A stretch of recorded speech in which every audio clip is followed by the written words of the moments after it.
Hello friends, welcome to fundamental. आज के इस लेक्चर में हम लोग 30 जनवरी का पेपर को सॉल्व करेंगे, वो भी शिफ्ट 2 वाला। और ये आपका पार्ट 2 होगा बिकॉज इससे पहले हम लोग पार्ट 1 में डिस्कस कर चुके हैं बाकी 15 क्वेश्चन। तो ये बचा हुआ 15 क्वेश्चन है, दैट इज योर क्वेश्चन 76 से लेके 90 तक।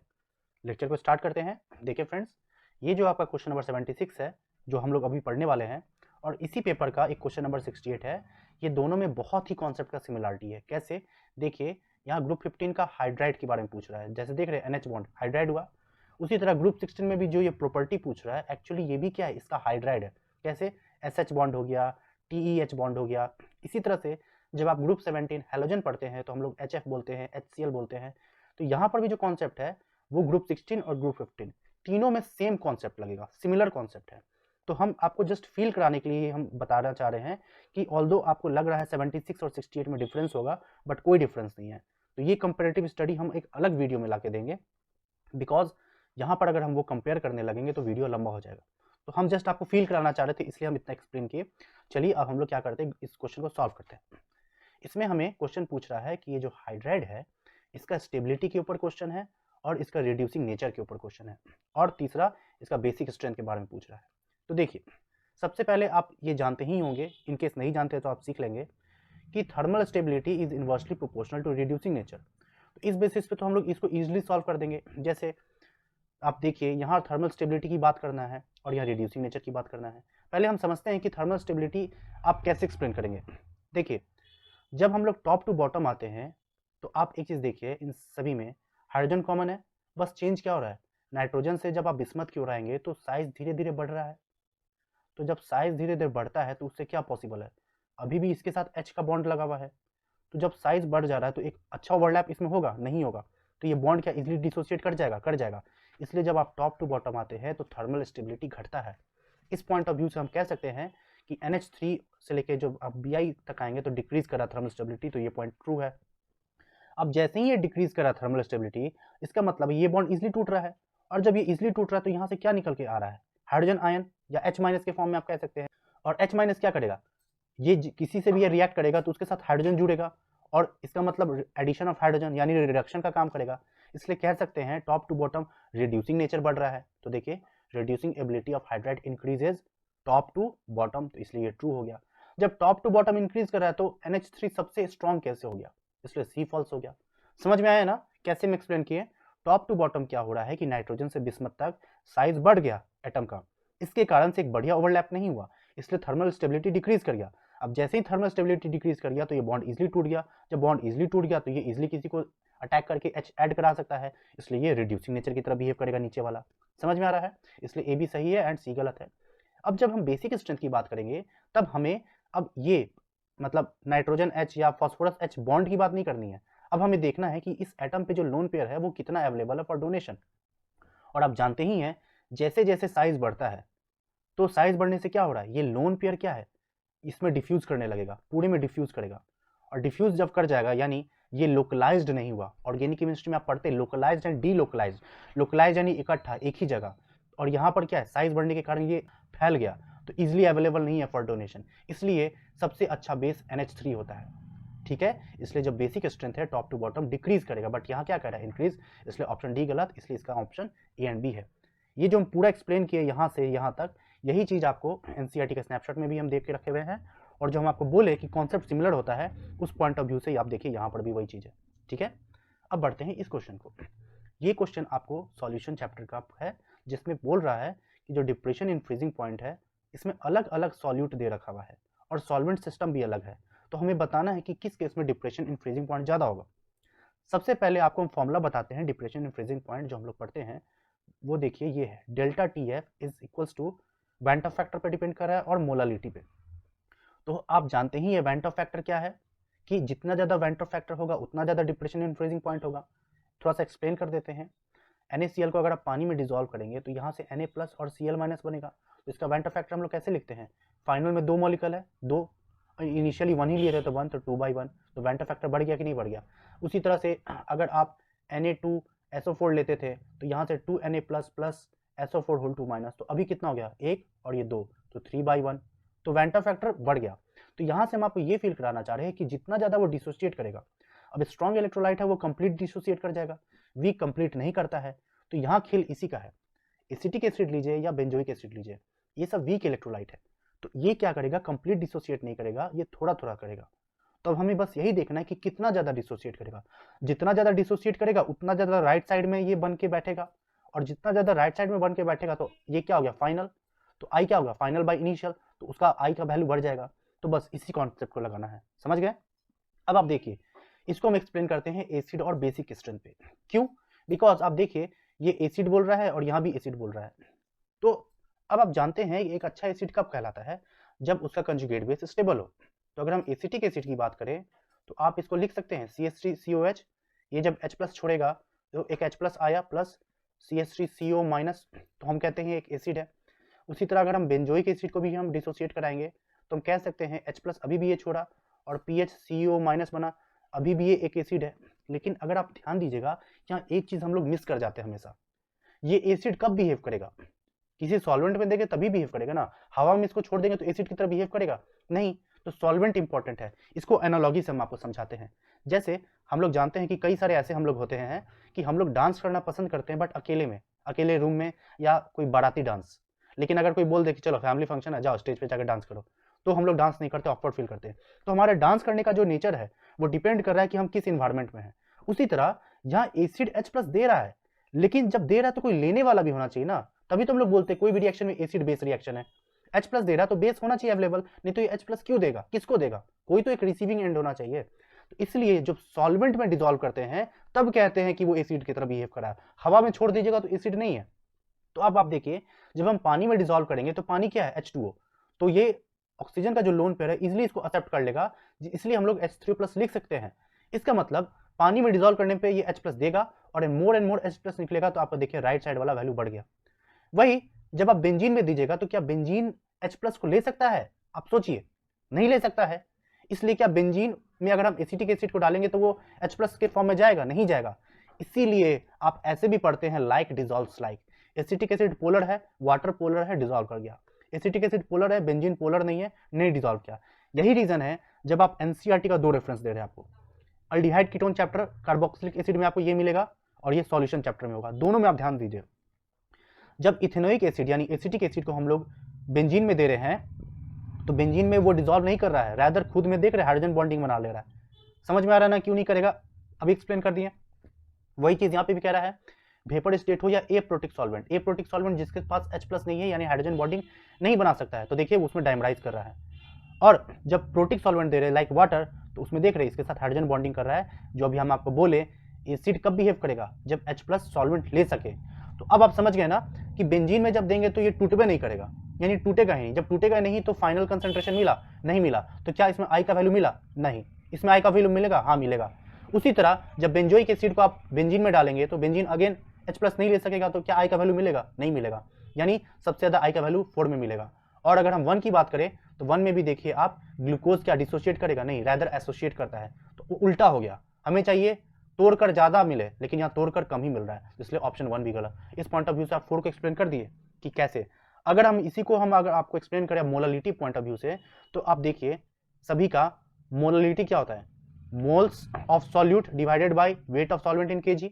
मोल क्या होता है, गिवन वेट सभी का 180 है, by molecular weight divided by weight of solvent in KG. अब देखिए सभी का गिवन वेट 180 दे रखा हुआ है, और मॉलिक्यूलर वेट अगर आप देखेंगे, ग्लूकोज, बेंजोइक एसिड और एसिटिक एसिड, सबसे छोटा किसका होगा, एसिटिक एसिड। कैसे कह रहे हैं, याद नहीं रखना है। एसिटिक एसिड का फॉर्मूला देखिए CH3COH, बेंजोइक एसिड का देखिए PHCOH, तो देख रहे पीएच एक बड़ा ग्रुप हो गया ना इससे, और ग्लूकोज में तो और भी बड़ा हो जाएगा। तो जितना छोटा यूनिट से डिवाइड करेंगे उतना ये टर्म बड़ा निकल कर आएगा, तो ओवरऑल मोलालिटी बढ़ा कि नहीं बढ़ा। और wait of solvent in KG है, तो सॉल्वेंट या तो पानी है नहीं तो बेंजीन है, तो सॉल्वेंट देखिए वाटर का मॉलिक्यूलर वेट अभी भी कम है बेंजीन से, तो अगेन और भी छोटा यूनिट से डिवाइड कर रहे हैं, तो ओवरऑल मोलालिटी बढ़ रहा है कि नहीं बढ़ रहा है। तो कॉन्सेप्चुअली हम आपको एक्सप्लेन कर दिए मोलालिटी पॉइंट ऑफ व्यू से भी कि एसिटिक एसिड का मोलालिटी ज्यादा होगा, क्योंकि इसका एसिटिक एसिड का मॉलिक्यूलर मोल्स ज्यादा निकल कर आएगा, क्योंकि इसका जब मॉलिक्यूलर वेट से डिवाइड करेंगे मॉलिक्यूलर वेट कम होता है, और सॉल्वेंट वाटर भी है। और हम इंटरेक्शन के बेसिस पे भी एक्सप्लेन कर दिए, तो इस हिसाब से आपका ऑप्शन 4 हो गया। और आई नो देखिए टाइम ज़्यादा लग गया, बट हम यही चाहते थे कि आपको अच्छे से डिटेल में एक्सप्लेन करें। ये फर्जी क्वेश्चन है। अगेन नंबरिंग कहाँ से करेंगे, प्रायोरिटी ग्रुप से, तो CN से करेंगे तो 1 2 3, तो 3 अमाइनो गलत गलत, 3 अमाइनो 3 अमाइनो, उसमें भी ये कार्बन को काउंट करना होता है, तो इसलिए ये ब्यूटेन नाइट्राइल होगा, प्रोपेन नहीं, ऑप्शन 3। अगेन एनसीईआरटी देखिए, हम स्नैपशॉट भी दिखा दे रहे हैं। अब देखिए बेंजीन पे ये क्या कर रहे हैं, नाइट्रेशन ही तो है, तो अगर नाइट्रेशन करेंगे तो यहाँ से NO2 जुड़ जाएगा, हाँ जुड़ जाएगा। सेकंड स्टेप देखिए रिड्यूसिंग है, SnHCl, जो इसको रिड्यूस करके NH2 बनाएगा। देखिए एनसीईआरटी इसको जब रिड्यूस करते हैं SnHCl के प्रेजेंस में, तो देख रहे हैं NH2 बना रहा है। आपको फ्यूचर में ये भी पूछ सकता है कि टीन के जगह हम आयरन भी यूज कर सकते हैं, और आयरन वाला मोड प्रिफर्ड होता है, ठीक है, तो ये भी कभी पूछ सकता है। और जैसे ही NH2 बन गया, बस कुछ नहीं, डाइजोटाइजेशन के थ्रू N2+Cl- बनेगा, और डिपेंडिंग अपॉन फिनॉल ले रहे कि एनिलीन ले रहे, तो फिनॉल लेंगे तो देखिए ये ऐसे आया, इस तरह से अटैक करेगा, और यहाँ पर ये N डबल बॉन्ड है, एक डाई फॉर्मेशन कर देगा, और यही क्वेश्चन था। देखें ये क्या बना, एनिलीन, और डाइजोटाइजेशन के थ्रू फिनॉल, यानी पैरा पोजीशन पे सब्स्टिट्यूशन, आंसर इज योर 3। ये क्वेश्चन आपका कार्बोकेटाइन की स्टेबिलिटी पे है, हम लोग कई बार पढ़ चुके हैं। 3 degree is more stable than 2 degree than 1 degree, तो देखिए 1 गलत, मिथाइल गलत, 3 डिग्री 3 डिग्री, फिर 2 डिग्री, फिर ये क्या है 1 डिग्री गलत, ऑप्शन इज 2। क्लियर है, ये बहुत अच्छा क्वेश्चन है कोऑर्डिनेशन केमिस्ट्री का ऑप्टिकल आइसोमेरिज्म पे। हम आपको पहले फिर से फील कराते हैं, एनसीईआरटी देखिए, ये स्नैपशॉट दे के रखा हुआ है, बट हम आपको एक्सप्लेन कर दे रहे कैसे। देखिए एक ट्रिक यही है कि जब भी आपको बाइडेंटेड लिगैंड दिखे और वो भी किलेटिंग, तो आप समझ जाइए ऑप्टिकल आइसोमेरिज्म है। बट ध्यान दीजिएगा, सिस ट्रांस का लोचा से बचना है। कैसे, आप देखिए, सबसे पहले आप समझिए यहाँ पर क्या है, ऑक्स। हम क्या करते हैं, नॉर्मली एक मेटल ले लेते हैं सिंपल रिप्रेजेंटेशन के लिए, और हमें सिस बनाना है। ऐसे ऐसे, एक बॉन्ड, दो बॉन्ड, और Cl Cl। आप ध्यान से ऑब्जर्व करेंगे तो ये बेसिकली इस तरह से प्लेन में 4 बॉन्ड हो गया, एक और एक ऊपर है और एक नीचे, तो ये सिस वाला फॉर्म हो गया। तो अगर आप इसका मिरर इमेज देखेंगे तो अब आप कैसे लिख सकते हैं, MCl Cl, अभी भी देखिए इस तरह से ऐसे ऐसे जोड़ दीजिए, शॉर्टकट बता रहे हैं हम। तो ये क्या है, इनांशोमर हो गया, यही मिरर इमेज है, और इसी से इसको आपको एक्सप्लेन करने की कोशिश कर रहा है, देख रहे हैं। तो ये आपका क्या है, ऑप्टिकल आइसोमर। अगेन ट्रिक दिखे, बाइडेंटेड और किलेटिंग लिगैंड, वो भी सिस के फॉर्म में, तो ऑप्टिकल आइसोमर है। जब 2 में तो हो रहा है, तो 3 में तो और भर भर के होगा, तो इसलिए फिर से आप देख लीजिए, 3 वाला भी देखिए, आपको यहाँ देखिए सिमिलर वे में दिख रहा है, तो ट्रिक यही है। अगेन सिस है, फर्क देखिए, हम मेटल बदल दिए, क्रोमियम की जगह प्लेटिनम, लिगैंड ऑक्स की जगह इन लगा दिए, और Cl Cl रख दिया, तो कुछ फर्क पड़ा, अभी भी होगा कि नहीं होगा, सिस अभी भी होगा। यहाँ पर अब हम कोबाल्ट ले लिए, इन और Cl अभी भी वही है, तो ये चारों ऑप्टिकल आइसोमर है। लेकिन जब आप ट्रांस की बात करेंगे तो देखिए ट्रांस कैसे होता है, आप ऑब्जर्व कीजिए, Cl Cl तभी तो ट्रांस होगा, और ऐसे ऐसे कर दिए, तो ये क्या सिमेट्रिकल हो गया, प्लेन ऑफ सिमेट्री मिल गया। जब प्लेन ऑफ सिमेट्री गया तो क्या ऑप्टिकल एक्टिव है, नहीं है। फिर से वही देखिए, मेटल चेंज कर दिए, लिगैंड चेंज कर दिए, लेकिन है तो अभी भी बाइडेंटेड किलेटिंग लिगैंड, और Cl का Cl ही है, कुछ फर्क पड़ा, तो ट्रांस वाला ऑप्टिकली इनएक्टिव, सिस वाला ऑप्टिकली एक्टिव। कई बार ऐसे भी क्वेश्चन पूछता है, अगर हम इस क्वेश्चन की बात करें, सिस को हटा दीजिए, बोल देगा number of isomer, stereo isomer, तो इसको हम लोग ज्योमेट्रिकल आइसोमर के बेसिस पे बोलेंगे, एक सिस और दूसरा ट्रांस। और सिस में भी आपका इनांशोमर बनेगा, तो यहाँ से 2 निकल कर आता है और यहाँ से 1 निकल कर आता है, तो अगर नंबर ऑफ स्टीरियो आइसोमर पूछता है तो 3 हो जाएगा। तो बट यहाँ आप समझ गए, इसका आंसर 4 हो गया। अब देखिए बहुत बेसिक क्वेश्चन है, थर्मोडायनेमिक्स का है, इंथैल्पी चेंज निकालना है, जस्ट इक्वेशन को बैलेंस आउट करना है। देखिए आप ध्यान दीजिए, यहाँ में Fe2O3 चाहिए लेफ्ट साइड में, और यहाँ राइट साइड में दे रखा हुआ है, तो पहले हम इसको रिवर्स कर लेते हैं। जब रिवर्स करेंगे Fe2O3, तो 2Fe प्लस 3/2O2, तो यहाँ डेल्टा जी का वैल्यू निगेटिव है, तो यहाँ पॉजिटिव हो जाएगा, तो हम इधर लिखते हैं 822 पॉजिटिव। अब देखिए यहाँ पर 3 कार्बन है, तो हम क्या करेंगे, और लेफ्ट साइड अभी भी है, तो हम 3 से मल्टीप्लाई कर दिए, 3/2O2 और 3CO, तो 3C प्लस 3/2O2 और गिव यू 3CO, तो 3/2O2 से 3/2O2 गया, Fe2O3 3C, Fe2O3 3C, right side में देखिए 2Fe 3CO, 2Fe 3CO, यानी हमको 3 से मल्टीप्लाई करना है, तो यह 330 हो जाएगा, लेकिन साइन माइनस के फॉर्म में रहेगा, बस माइनस कर दीजिए। 2 12 में से 3 गया 9, 7 में से 3 गया 4, 492, और किलो जूल को किलो जूल में रहने दीजिए, सिंपल। ये क्वेश्चन एनसीईआरटी, हम इसमें आपका कोई हेल्प नहीं कर सकते, बस पढ़ा हो तो बना सकते हैं, नहीं पढ़ा हो तो नहीं बना सकते। A to E सारा स्टेटमेंट आपको यहाँ दिख रखा हुआ है, आपको हम PDF प्रोवाइड कर देंगे, आप इत्मीनान से देखिएगा, नहीं तो आप चाहे स्नैपशॉट ले सकते हैं, हूबहू लाइन यहाँ उतार दिया है, इस बेसिस पे इसका आंसर 3 है। इसको एक्सप्लेन करने का कोई मतलब नहीं बनता है, इसलिए हम इसको स्किप कर रहे हैं। बट हम आपको ये जरूर कह सकते हैं कि फिर से इस तरह का प्रॉब्लम के लिए, like biomolecules, chemistry in everyday life, polymer, आप एनसीईआरटी पढ़िए, ठीक है। ये अच्छा क्वेश्चन है, इसमें कह रखा है 2 क्लोरोब्यूटेन, पहले हम आपको स्ट्रक्चर ड्रॉ करते हैं। हमेशा देखिए ब्यूटेन हो गया और 2 पे क्लोरीन है, और इसका Cl2 का जब रिएक्शन करा रहे तो C4H8 और Cl2 यानी क्लोरीनेशन के थ्रू ये बनेगा। तो कौन कौन से आइसोमर्स पॉसिबल है और उसमें हमको बताना है इसका ऑप्टिकली एक्टिव। तो क्लोरीनेशन करा सकते हैं तभी पॉसिबल है Cl2 in presence of H new. तो देखिए हम एक एक करके लिख रहे हैं सभी।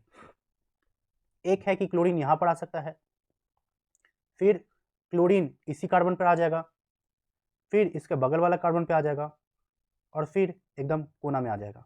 समझ में आ रहा है? 1 2 पोजीशन, 1 2 2 2 पोजीशन, 1 2 3 2 3 पोजीशन, 1 2 3 4 2 4 पोजीशन। तो चारों अलग अलग हो गया। अब आप देखिए क्या यहाँ स्टीरियो सेंटर है? नहीं है, स्टीरियो सेंटर अभी भी यहीं है। तो 2 to the power 2 sorry 2 to the power 1, तो यहाँ पर 2 आ गया stereoisomer, I mean optically active. जहाँ सेंटर ही खत्म हो गया तो ये तो गलत हो गया। जैसे यहाँ 2 बनेगा उसी तरह यहाँ पे भी स्टीरियो सेंटर है, ये तो हुआ नहीं तो अभी भी यहाँ 2 हो गया। तो 2 + 2 4 अभी मिल रहा है। अब आप यहाँ देखिए यहाँ 2 सेंटर है, बट आप इसका एंड देखिए इवन है। तो हम लोग पढ़ते हैं जब इवन हो जाता है तो जितना होना चाहिए उससे कम हो गया तो इसको आप RR कह सकते हैं 2 और 3 को, नहीं तो SS हो सकता है, नहीं तो RS हो गया, नहीं तो SR हो गया। और हम लोग बोलते थे ये दोनों एक्चुअली एक ही हो गया जिसको हम लोग मेसो कहते थे, यानी ये दोनों ही बचा सिर्फ ऑप्टिकली एक्टिव इनांशोमर। तो यहाँ से 2, यहाँ से 2 और यहाँ से 2, तो टोटल 6 इज योर आंसर। ये क्वेश्चन आपका नंबर ऑफ स्पेक्ट्रल लाइन पूछ रहा है He+ में, जिसमें ये 5th एक्साइटेड स्टेट से 1st एक्साइटेड स्टेट आ गया। तो इसमें आप क्या करेंगे? फॉर्मूला लगाइए ΔN × ΔN+1 डिवाइडेड बाई 2, जहां आपका 5th एक्साइटेड स्टेट है यानी आपका N2 का वैल्यू 6 हो गया और 1st एक्साइटेड यानी N1 का वैल्यू आपका 2 हो गया। और ΔN क्या होता है? N2 - N1 × N2 - N1 + 1, यही हो जाएगा ΔN की जगह बाई 2। तो फाइनल माइनस इनिशियल 6 में से 2 गया 4, तो 4 × ये 4 हो गया, ये भी 4 हो गया, बट 4 + 1 5 × 5 डिवाइडेड बाई 2, 2 से 2 गया तो 5 × 2 = 10, तो आंसर इज योर 10। क्लियर हो गया? ये क्वेश्चन देखिए आपका बफर सॉल्यूशन पर पूछा है। इसमें देखिए पहले क्या देखा हुआ है, हम आपको इक्वेशन लिख के दिखाते हैं। पीएच क्या होता है? pK + log of salt by acid, concentration लेते हैं ये बेसिकली। अब आप देखिए यहाँ pH क्या दे रखा हुआ है? 4.5, तो हम यहाँ लिख सकते हैं 4.5 बराबर pK बेंजोइक एसिड का क्या दे रखा हुआ है? 4.2। अब हम कैसे बोले कि ये जो इक्वेशन लिख रहे हैं ये बेसिकली वीक बेस और उसका कंजुगेट बेस की, आई मीन वीक एसिड और उसका कंजुगेट बेस के ऊपर है। देख रहे एसिड है और ये सॉल्ट दे रखा हुआ है यानी उसका conjugate base, plus log of salt by acid. तो यहाँ से अगर हम सॉल्व करेंगे तो इससे ये गया, तो हम लिख सकते हैं log of salt by acid कितना हो गया? 0.3 के वैल्यू हो जाएगा, यही हो गया। अब क्वेश्चन क्या कह रहा है कि 300 ml अगर हम सॉल्यूशन लेंगे तो उसमें जो वॉल्यूम है वो बेंजोइक एसिड का कितना हो गया। यहाँ देखिए एक्चुअली कॉन्सेप्ट क्या है, आपको जो ये वैल्यू दे रखा हुआ है बेंजोइक एसिड 1 मोलार और बेंजोएट का भी दे रखा हुआ है 1 मोलार, तो हम इसको डिकोड करें डेफिनेशन वाइज, यानी 1 मोल 1 m का मतलब क्या हो गया? 1000 ml, यानी 1 लीटर 1000 ml के बराबर ही हो गया। तो 1000 ml में 1 मोल सॉल्यूट है, तो हमें 300 ml में पूछ रहा है, तो हम पहले क्या करते हैं 1 ml में कितना हो गया? 1 डिवाइडेड बाई 1000 यानी 10⁻³ मोल हो गया, इतना हो गया। और हमें पूछ रहा है 300।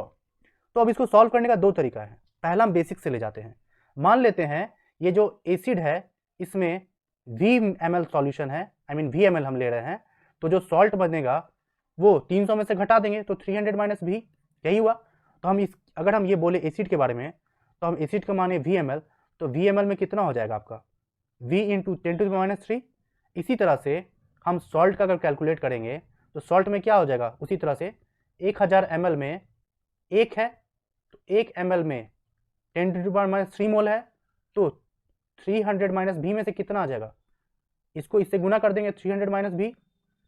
तो बेसिकली हम ऐसा क्यों कैलकुलेट किए? क्योंकि हमें यहाँ क्या पुट करना है? कंसंट्रेशन, समझ रहे हैं ना? लॉग ऑफ सॉल्ट का कंसंट्रेशन डिवाइडेड बाय आपका एसिड का कंसंट्रेशन। तो हमें उसके लिए तो मोल मालूम होना पड़ेगा ना, क्योंकि हमें दे रखा हुआ 1000 में और हमें पूछ रहा है 300 में, तो 300 में उसका कितना मोल है? तो 300 में इतना मोल है और आपका इतना मोल है। तो अब आप लिखिए लॉग ऑफ सॉल्ट के जगह हम क्या लिखेंगे? ये 10⁻³ × 300 - V, ये मोल हो गया। बट हमें कंसंट्रेशन लेना तो हमें वॉल्यूम से डिवाइड करना पड़ेगा, और नीचे जो हम लोग लिखते हैं ओवरऑल लिखते हैं यानी वॉल्यूम ऑफ सॉल्यूशन, तो सॉल्यूशन तो 300 ml हुआ ना, तो 300 डिवाइडेड बाय, अब एसिड का कंसंट्रेशन लिखिए, तो मोल इतना है V × 10⁻³ डिवाइडेड बाय 300, और यही किसके बराबर है? 0.3, और 0.3 दे रखा हुआ log 2, तो हम लिख देते हैं log 2। तो पहली बात आप 300 से 300 काटिए, 10⁻³ से 10⁻³ काटिए, तो आपको यहाँ से जो निकल कर आएगा log of 300 minus v divided by v equals to log 2। Log से लॉग गया, अब बस आप सॉल्व कर लीजिए। 300 minus v by v equal 2, तो 300 minus we equals to 2v, तो यहाँ से आ जाएगा 3v बराबर 300, तो यहाँ 3 से 300 गया 100, तो v1 आई मीन v कितना हो गया 100। तो जब v 100 हो गया तो एसिड का कितना हो जाएगा 100 ml, और सॉल्ट का कितना हो जाएगा 200 ml। तो किसका पूछ रहा था, एसिड का, तो ये हो गया 100 ml। तो यही इसका सॉल्यूशन है। दूसरा मेथड भी होता है जो बेसिकली मैथमेटिक्स का कॉन्सेप्ट है कि हम लोग इसको इजी कैलकुलेशन के थ्रू सॉल्व कर सकते हैं, बट आप कॉन्सेप्ट समझ चुके हैं कि कैसे करना है। अब इस क्वेश्चन में आइए, अगेन आपको एनसीईआरटी दिखाएं तो देखिए, सबसे पहले इसमें आपको पूछ क्या रहा है, ये देखिए, ये एक इक्वेशन दे रखा हुआ है और हमें N2O5 का इनिशियल कंसंट्रेशन और 30 मिनट के बाद का कंसंट्रेशन दे रखा हुआ है। तो हमें पूछ रहा है कि NO2 जो बनेगा इसका रेट ऑफ फॉर्मेशन क्या होगा। कॉन्सेप्ट क्या लगाना है, एनसीईआरटी देखिए, जब कभी भी आपको इस तरह से रिएक्शन दिया रहता है तो हम लोग कैसे लिखते हैं रेट ऑफ रिएक्शन, ये हम लोग जानते हैं, इस तरह से लिखते हैं। तो यही कॉन्सेप्ट यहाँ लगाना है। इसी के बेसिस पे अगर हम इसको सॉल्व करें, और एक चीज आप ये भी देख लीजिए, एग्जांपल 4.2 में एग्जैक्टली यही क्वेश्चन पूछा है जो आपको यहाँ पूछ रखा हुआ है। फर्क क्या है, बस यहाँ डेटा अलग दे रखा हुआ है। देख रहे, rate of production of NO2, यहाँ भी क्या पूछ रहा है, rate of formation of NO2। तो करेंगे क्या, रेट ऑफ रिएक्शन लिखिए, delta N2O5 divided by delta T equals to NO2 का delta divided by delta T बराबर O2 का delta divided by delta T। बस अब बाकी वैल्यू पुट कर दीजिए, -1/2, 1/4 और ये 1 है। हमें इससे मतलब है, बिकॉज O2 को तो निकालना नहीं है। तो देखिए हमें किसका निकालना है, NO2 का। तो यहाँ से हम कह सकते हैं ये 2 से 2 गया, तो बेसिकली ये 2 जब ऊपर आ जाएगा तो हम कह सकते हैं delta NO2 divided by delta T बराबर 2 into delta N2O5 divided by delta T, और यही तो आपका रेट ऑफ फॉर्मेशन हो जाएगा, जो हम लिख सकते हैं R बराबर, यानी हमें इसका वैल्यू निकालना है। तो देखिए 2 इंटू, और डेल्टा का मतलब हो गया चेंज इन कंसंट्रेशन, पहले इतना था अभी इतना हो गया, तो चेंज कितना का हो गया 0.25 का, 3 माइनस 2.75, तो 0.25 डिवाइडेड बाई टाइम क्या है 30 मिनट। 30 मिनट, मिनट में क्यों ले रखे हैं, बिकॉज यहाँ आंसर देखिए मिनट में है, तो इससे इसको मल्टीप्लाई करेंगे 0.5 आ गया, 0.5 डिवाइडेड बाई 30 गया, यानी 1/60 आ रहा है। तो रेट 1/60 आ रहा है, तो हम अब क्या कह सकते हैं, और यही इसके बराबर दे रखा हुआ है, यानी x इंटू 10⁻³ बराबर इज योर क्या आ रहा है 1/60। तो यहाँ से हम कह सकते हैं x का वैल्यू 1/60 इंटू 10⁻3, ये -3 ऊपर जाएगा तो 10⁻3, यानी हम 3 जीरो ले लिए, 0 से 0 गया, 250 जा, 2 3 जा 6, और 3 17 3 51, यानी 17 के आसपास, तो इसका आंसर 17 हो गया। अब ये क्वेश्चन देखिए, कुछ नहीं मालूम होना पड़ेगा, 2 रेफरेंस दे रहे हैं, एनसीईआरटी एस ब्लॉक, यहाँ देखिए ग्रुप 1 इस तरह से देता है फ्लेम टेस्ट, ग्रुप 2 में कैल्शियम, स्ट्रोंशियम और बेरियम देता है, और एनसीईआरटी लैब मैनुअल की बात करें तो देखिए स्ट्रोंशियम, बेरियम, कैल्शियम, जो कि यहाँ से हम लोग देख लिए, और डी ब्लॉक में कॉपर, तो आपको यही 4 देगा, और इस 4 के इन 3 के बारे में दे नहीं रखा है, तो इसलिए आप कह सकते हैं 4 है। समझ रहा है ना। तो ऑल्दो हम कह सकते हैं कि इसके पास भी इलेक्ट्रॉन है, ये भी ट्रांजिशन कर सकता है, बट दे नहीं रखा है इसके बारे में एग्जैक्टली कि हाँ ये फ्लेम टेस्ट देगा, इसलिए इस बेसिस पर हम कह रहे हैं इसका आंसर 4 हो गया। ये क्वेश्चन अगेन बेसिक्स है। डिस्प्रोपोर्शन रिएक्शन किसको कहते हैं, अगर एक स्पेसीज है जिसका जो भी ऑक्सीडेशन स्टेट है वो उस ऑक्सीडेशन नंबर, मान लेते हैं ये 2 है, तो 2 से ये 4 भी जा रहा है और साथ साथ 1 भी जा रहा है, यानी A से B बनाया और C बनाया, तो एक का ऑक्सीडेशन नंबर 2 से प्लस गया 4, यानी बढ़ गया, और एक का घट गया, तो ऑक्सीडेशन भी कर रहा है और रिडक्शन भी कर रहा है, तो उस बेसिस पे इसको कहेंगे कि ऐसा स्पेसीज डिस्प्रोपोर्शनेशन दिखा रहा है। तो H2O2 में हम लोग जानते हैं -1 है, तो ये -1 से क्या जा सकता है, आगे -2 में भी जा सकता है सुपर ऑक्साइड, और O2 बनाकर 0 ऑक्सीडेशन स्टेट भी जा सकता है, तो ये सही है। क्लोरीन का आप ऑक्सीडेशन नंबर निकालिए फिर से, तो हम कॉन्सेप्ट क्या लगा रहे हैं, आप ऑक्सीडेशन नंबर निकालिए और देखिए क्या उसके आगे और पीछे जा सकता है। तो उसी तरह देखिए यहाँ क्लोरीन +5 है, तो +5 से आगे +7 में भी जा सकता है, और पीछे +3 में भी जा सकता है। फास्फोरस का देख लीजिए, रिएक्शन ही दे रखा हुआ है, फास्फोरस 0 है, यहाँ से ये किस में गया आपका, और यहाँ से इसमें गया, तो ये क्या है, डिस्प्रोपोर्शनल रिएक्शन है। उसी तरह क्लोरीन का देखिए, ये भी क्या दे रखा हुआ है, डिस्प्रोपोर्शनल रिएक्शन है, बिकॉज जब आप ऑक्सीडेशन नंबर निकालेंगे तो अगेन ये 0 से -1 में जा रहा है, और जब आप यहाँ कैलकुलेट करेंगे तो +5 में जा रहा है। इस हिसाब से P4 हो गया, Cl2 हो गया, ClO3 हो गया, H2O2 हो गया, 4 अभी भी मिल चुका है। Ag से सिर्फ आप Ag+ जा सकते हैं, Ag तो खुद 0 में, तो Ag नहीं होगा। कॉपर +1 से याद कीजिए +2 के फॉर्म में जा सकते हैं, और वापस कॉपर 0 में भी जा सकते हैं, तो ये भी हो गया। F2 होगा नहीं। NO2 में N+4 में है, तो आगे जाके +5 भी बना सकता है, पीछे आके उससे कम भी बना सकता है।